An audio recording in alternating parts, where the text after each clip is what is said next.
Voter তালিকা নিয়ে সতর্ক নির্বাচন কমিশন। মার্চ মাসের প্রথম সপ্তাহে বৈঠক, কেন্দ্রীয় নির্বাচন কমিশনের সঙ্গে বৈঠক কলকাতার সিইও অফিসের।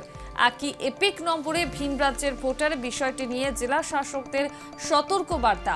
গতকাল দুপুরে জেলা প্রশাসনের সঙ্গে বৈঠক হয় কমিশনের এবং সেখানেই সতর্ক বার্তা দেওয়া হয়, তেমনই খবর নির্বাচন কমিশন সূত্রে। বিগত কিছু সময় ধরেই রাজ্যে একের পর এক ভুয়ো ভোটারের ঘটনা সামনে এসেছে। আমরা দেখেছি উত্তরবঙ্গের ভোটারদের নাম দক্ষিণবঙ্গের ভোটার তালিকায় জানিয়ে ব্যাপক জলঘোলা হয়, প্রশ্ন উঠতে শুরু করে। কিছুদিন আগেই আমরা দেখেছি যারা আসল ভোটার তাদের নাম নেই এই ভোটার তালিকাতে, বরং অন্য ভোটারদের নাম রয়েছে, যা ঘিরেও শুরু হয় জল্পনার। এই খবর মমতা বন্দ্যোপাধ্যায়ের কানেও পৌঁছয়।